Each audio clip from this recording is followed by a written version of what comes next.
Bismillahirrahmanirrahim. Assalamu alaikum students. How are you all? I hope all will be good. I am your physics instructor Faqas Ashraf. बच्चों last time हम लोगों ने देखा था किस तरह से हीट इंजन वर्क करता है और उसकी प्रोबेबिलिटी क्या है। हम लोग किस तरह से किसी हीट इंजन को डिस्कस कर सकते हैं और उसको ड्राइव कर सकते हैं। हम लोगों ने वहां पर उसके प्रोसीजर को भी देखा था, किस तरह से उसके ऊपर फैक्टर्स इफेक्ट करते हैं, उसकी एफिशिएंसी और थर्मल एफिशिएंसी के बारे में देख लिया था। आज का जो हमारा टॉपिक है वो है second law of thermodynamics are also known as the Kelvin law. ये हमारे पास केल्विन स्टेटमेंट के तौर पर भी जाना जाता है, ये हमारे पास सेकंड लॉ ऑफ थर्मोडायनामिक्स के तौर पर भी जाना जाता है। अभी तक आप लोगों ने हमारे चैनल को सब्सक्राइब नहीं किया तो इसको लाजमी सब्सक्राइब कर लें। लाइक कमेंट और शेयर करना मत भूलिएगा ताकि इस चैनल की जितनी भी एजुकेशनल वीडियोस हैं वो आप तक पहले पहुंची जा सके। तो आए बच्चे आज के टॉपिक को हम लोग स्टार्ट करते हैं। बच्चों हम लोगों ने हीट इंजन के बारे में ये चीज देखी थी कि उसमें तीन तरह के प्रोसीजर बड़े कॉमन है। एक वो चीज जहां से वो टेम्परेचर कह रहा है जिसका है HTR यानी हाई टेम्परेचर रेजर्वायर, जिसको हम लोगों ने सोर्स के तौर पर भी देखा था। फिर दूसरे नंबर पर हम लोगों ने कहा था कि यहाँ पर एक और चीज है जो कि वर्क डन करती है और एक पार्ट इसका लो टेम्परेचर रेजर्वायर मतलब LTR में चला जाता है। एक चीज थी हमारी गैस पिस्टन जो कि उसके मूवेबल पिस्टन है। यहाँ पर हम लोग डिस्कस करेंगे कि क्या वाकई ही ये वाला जो सिस्टम है इस चीज को फॉलो करता है या नहीं करता, उसको हम लोग डील करेंगे बहुत ही डिटेल के साथ। वीडियो को आप लोगों ने शुरू से लेकर आकर तक क्लास में देखना है ताकि जितने भी कंसेप्चुअल क्वेश्चन और जितनी भी कंसेप्चुअल स्टडी है वो आप लोगों की क्लियर आंसर हो सके। ओके बच्चों, आज का जो हमारा टॉपिक है उसका नाम है हमारा second law of thermodynamics.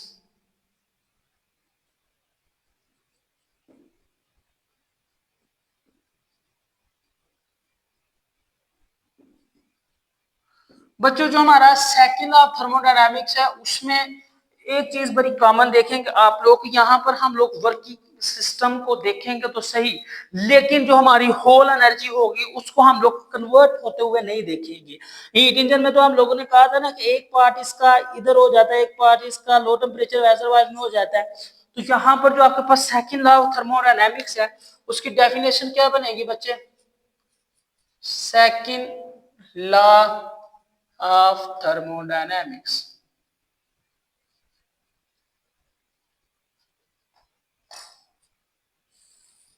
Second law of thermodynamics आपके पास डिफाइन करेगा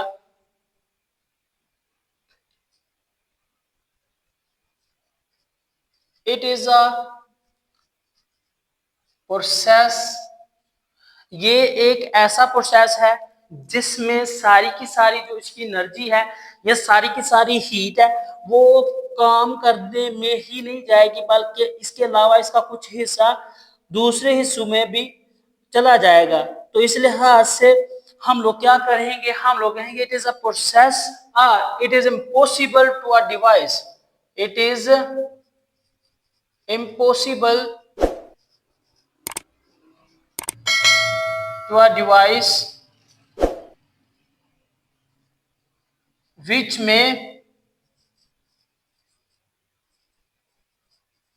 may convert heat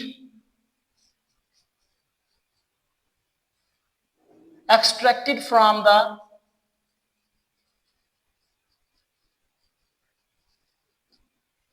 single reservoir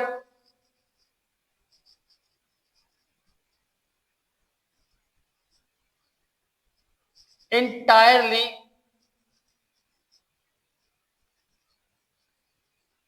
into the work doing। इस तरह से भी आप लोग कह सकते हैं कि एक ऐसा सिस्टम जिसमें सारी की सारी जो इसकी हीट एनर्जी है उसको हम लोग काम में इस्तेमाल कर ले और इसके अलावा वो कोई भी चीज ना छोड़े। ठीक है, it is impossible to device, एक ऐसा डिवाइस तख्लीक करना, इजाद करना इम्पॉसिबल है विच में कन्वर्ट द हीट, जो हीट को जो हम लोग एक सिंगल रेजर्वायर से एक्सट्रैक्ट कर रहे हैं। कहां से कर रहे हैं? सिंगल रेजर्वायर से। मतलब हमारे पास एक किस्म का ये हाई टेम्परेचर रेजरवायर था HTR, यहाँ से हम लोग अपनी हीट को एक्सट्रैक्ट कर रहे थे। और किस शक्ल में हम लोग एक्सट्रैक्ट कर रहे थे, हम लोग इसका एक हिस्सा QH का हाई टेम्परेचर रेजरवायर का एक अपने वर्क को परफॉर्म करने के लिए इस्तेमाल कर रहे थे, जबकि इसका जो दूसरा हिस्सा था उसको हम लोग लो टेम्परेचर रेजरवायर में भी डिस्चार्ज कर रहे थे। ये क्या था आपके पास, लो टेम्परेचर रेजरवायर। तो कहता है कि अगर हम लोग इस तरह का प्रोसीजर करते हैं तो इसका जो पिस्टन वाला यानी मूविंग सब्सटेंस वाला जो वर्किंग सब्सटेंस वाला सिस्टम होगा, वहां पर किसी भी किस्म का कोई भी चेंज नहीं होगा। Entirely into the work doing without leaving any change into the working system. तो जो आपके पास सेकंड लॉ ऑफ थर्मोडायनामिक्स है, या इसको हम लोग केल्विन स्टेटमेंट भी कहते हैं, इसके मुताबिक ये हो गया कि किसी भी चीज या किसी भी इंजन को इस तरह से डिवाइस करना इम्पॉसिबल है कि वो एक सिंगल तौर पर हाई टेम्परेचर रेजरवायर से एनर्जी गेट करे, हीट गेट करे, जिसमें से कुछ हिस्सा उसका वर्क में और कुछ हिस्सा लो टेम्परेचर रेजरवायर में कन्वर्ट हो जाए। एक्चुअली में वो ये कहना चाह रहा है कि आपके पास सिर्फ और सिर्फ जो उस लिहाज से केल्विन की जो स्टेटमेंट है उसको हम लोग किस तरह से जान सकते हैं, अगर इफ द जो आपके पास लॉ है, if the statement is reference with the engine or heat engine, with the heat engine it will called Kelvin statement, it is called the Kelvin statement। अगर तो आपके पास जो सिस्टम है उसमें हीट इंजन को डिस्कस किया जा रहा है या वो हीट इंजन से मुशाबा है थर्मोडायनामिक्स का, अगर उसमें जो रेफरेंस पॉइंट वाला हिस्सा है वो स्टेटमेंट आपके पास हीट इंजन को डिस्कस कर रहा है, तो वो क्या कहलाएगा आपके पास, वो कहलाएगा केल्विन स्टेटमेंट और केल्विन थ्योरम। क्या कहलाएगा, केल्विन स्टेटमेंट और केल्विन थ्योरम। हम लोग केल्विन स्टेटमेंट और केल्विन थ्योरम में किस तरह से अपनी चीजों को बयान कर सकते हैं वो भी हम लोग देखते हैं। यहाँ पर ये देखें कि हमारे पास हाई टेम्परेचर रेजरवायर से यहाँ से हम लोग कुछ हीट गेट कर रहे हैं वर्क डन करने के लिए, बाकी की जो हीट है उसको हम लोग लो टेम्परेचर रेजरवायर में डिस्चार्ज कर देंगे। लेकिन जो यहाँ पर सेकंड लॉ ऑफ थर्मोडायनामिक्स है, इसका मतलब ये है कि कोई भी सिस्टम है, ठीक है ना, उसमें हाई टेम्परेचर रेजरवायर तो मौजूद है, लेकिन बच्चों वो सारे का सारा जो सिस्टम है या हिस्सा है ना, वो सिर्फ और सिर्फ वर्क डन करने में लग जाएगा, बाकी किसी भी किस्म की कोई भी हीट वो डिस्चार्ज नहीं करेगा। ये है उसके कहने का मतलब कि जो परफेक्ट हीट इंजन, और ये इम्पॉसिबल है कंस्ट्रक्ट करना कि जो एक सिंगल हीट इंजन से एनर्जी गेट करे और सारी की सारी वर्क में परफॉर्म करवा दे। तो हम लोग कह सकते हैं इट इज इम्पॉसिबल। इसका लिख लें, ये भी डेफिनेशन के तौर पर और इसकी अहमियत इंपॉर्टेंस के तौर पर जाना जाएगा। It is impossible to construct such system और engine that may convert all heat into the work। कि ये इम्पॉसिबल है किसी भी सिस्टम के लिए कि जो हम लोग सिस्टम डिजाइन करें वो सारी की सारी हीट को किसी भी एक टेम्परेचर से टेम्परेचर गेट करके या हीट गेट करके उसको वर्क में कन्वर्ट कर दें, और उसके अलावा किसी भी किस्म का चेंज ना छोड़े, यानी कि आपके पास लो टेम्परेचर वहां पर डील ही ना हो। तो ये क्या है, it is impossible to construct such engine that may convert all the heat into the work extracted from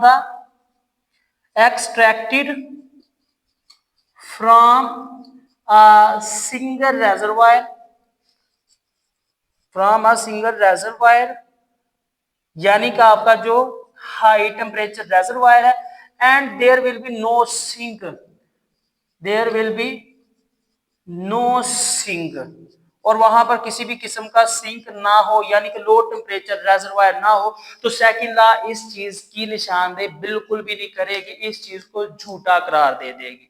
अब आप लोगों को इस चीज की समझ आ गई होगी। इसके अलावा हम लोग देखेंगे according to the Kelvin statements, हमारे पास जो हीट इंजन होगा यहाँ पर वो एक किस्म का परफॉर्म ये भी करेगा कि हम लोग उसकी सारी एनर्जी को किसी भी वर्क में परफॉर्म नहीं करवा सकते। According to the above Kelvin statement, ये जो हम लोगों ने केल्विन की स्टेटमेंट्स पढ़ी है इनका क्या मतलब है उसके बारे में हम लोग देखते हैं। एक्सप्लेनेशन में आप लोग इस चीज को लिख सकते हैं। ठीक है, आपके इस पोर्शन में जो मैथमेटिकली फॉर्म है उसको मेंशन नहीं किया गया, इसलिए आप लोगों को भी उसी हिसाब से जस्ट इसकी इंपॉर्टेंस और इसके एक्सप्लेनेशन के बारे में बताया जा रहा है। According to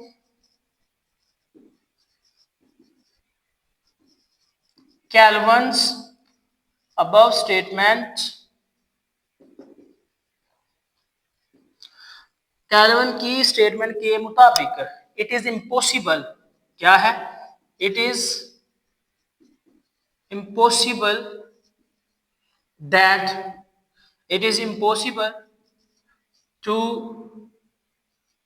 convert all heat into work, ये नामुमकिन है कि सारी हीट को हम लोग वर्क में कन्वर्ट कर दें। How ever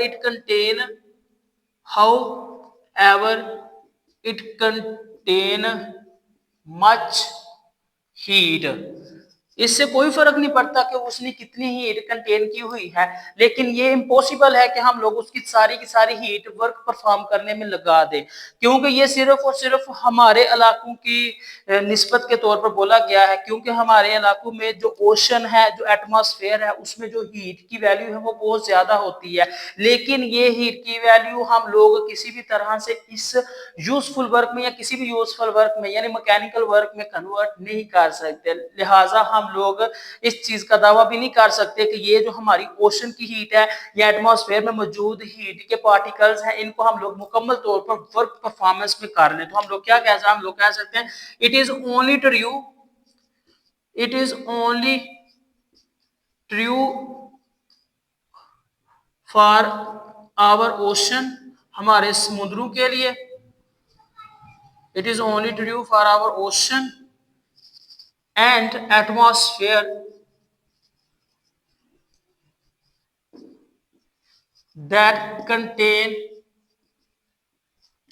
a large amount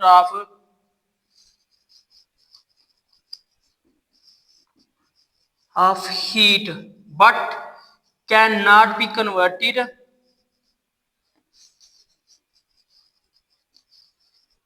into useful work।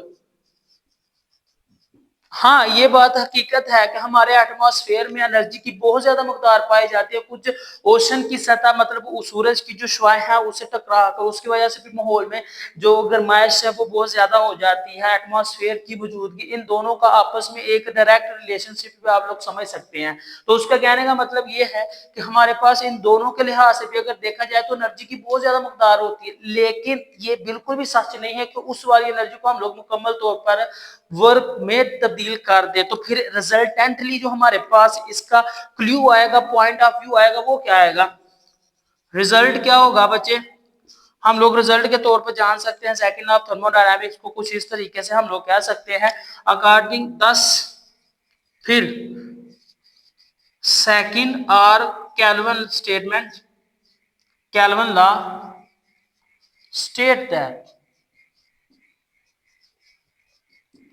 two different bodies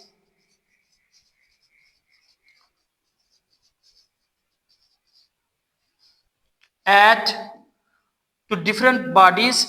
two bodies at different temperatures, इस तरह से भी कह सकते हैं आप लोग, इस तरह से कह लीजिए, ये सूटेबल रहेगा, two bodies at different temperatures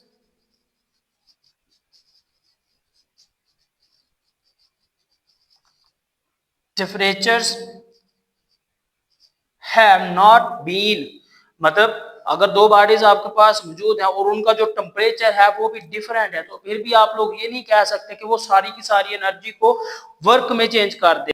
तो हम लोग जस्ट इसको सपोज कर सकते हैं कि two bodies at different temperatures have essentially, उसको करना चाहिए, क्या है उसको करना, have essentially conversion of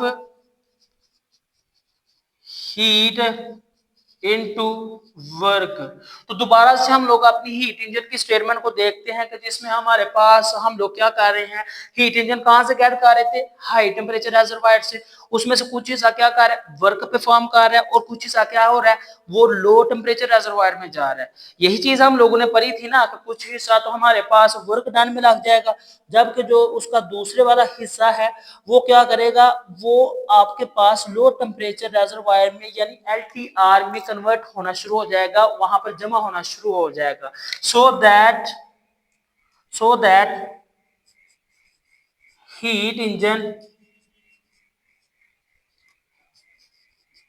takes heat from HTR, high temperature reservoir, to perform the work and reject the remaining heat into the low temperature reservoir. तो इस तरह से हमारे पास जो हीट इंजन होगा according to the second law of thermodynamics, उसकी statement कुछ इस तरह से चेंज हो जाएगी। इसकी इंपॉर्टेंस पर हम लोग कुछ पॉइंट्स देख लेते हैं ताकि आप लोगों को भी समझने में आसानी रहे और आप लोगों को अटेम्प्ट करने में भी आसानी हो सके। इसकी इंपॉर्टेंस में हम लोग क्या देख सकते हैं, देखिएगा, हम लोगों ने सेकंड लॉ ऑफ थर्मोडायनामिक्स को डील किया है। हम लोग इस बात पर हतमी तौर पर आते हैं कि अगर किसी भी इंजन को कंस्ट्रक्ट करना है हमने 100% एफिशिएंसी पर, तो ये आपके पास अगेंस्ट द केल्विन लॉ होगा। तो हम लोग कह सकते हैं it is impossible to construct a heat engine which have 100% efficiency.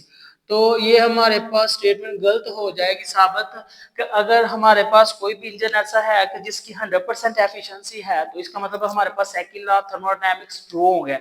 और अगर second law of thermodynamics strong हो जाता तो फिर क्या होगा, आपके पास क्वेश्चन आ सकता है कि what will be the done और what will be the procedure और what will be the impact और effect if the second law of thermodynamics is failed.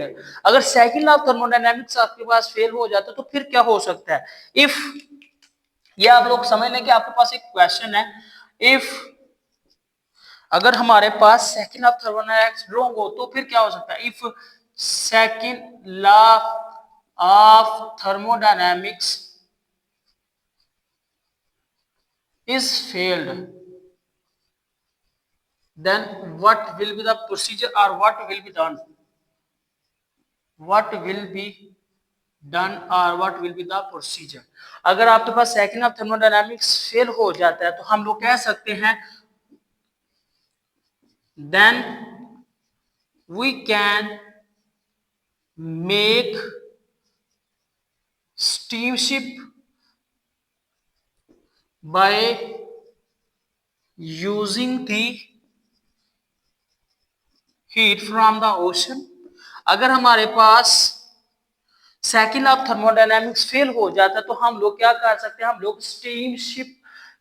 हम स्टीम शिप बना सकते हैं by using the ocean heat, ocean से जो उठने वाली हीट है, या इस तरह से भी कह सकते हैं, और we can run up the power plants,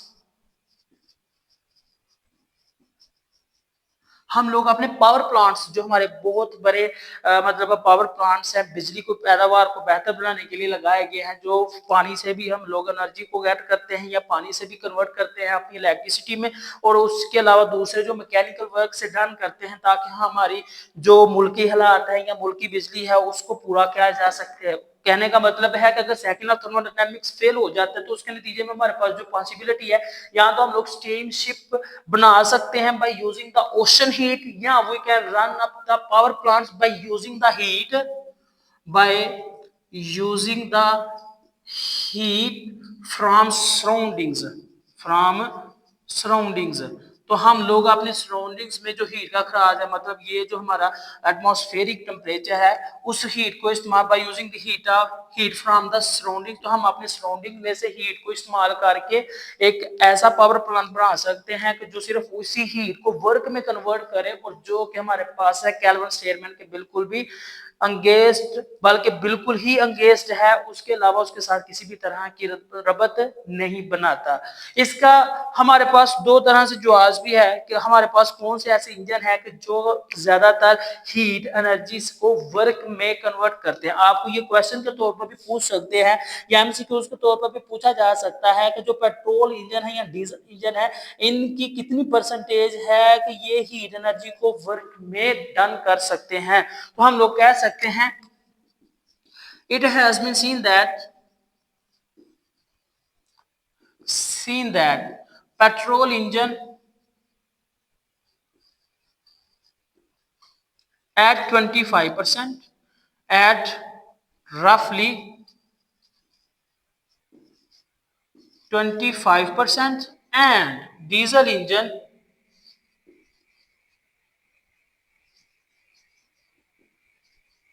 (35% to 40%). 35 to 40% convert heat into work. ये पॉसिबिलिटी है कि जो पेट्रोल इंजन है वो 25%, जबकि जो डीजल इंजन है वो 35% से लेकर 40% तक हीट को वर्क में कन्वर्ट कर सकता है।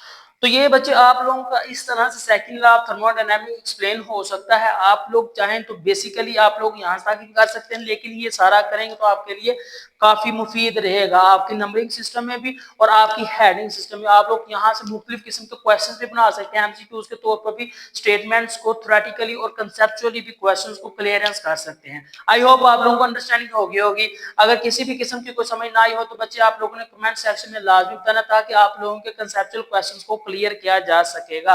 अभी तक आप लोगों ने हमारे चैनल को सब्सक्राइब नहीं किया तो इसको लाजमी सब्सक्राइब करें, लाइक कमेंट और शेयर करना मत भूलिएगा, ताकि इस चैनल की जितनी भी एजुकेशनल वीडियोस हैं वो आप तक पहले पहुंची जा सके।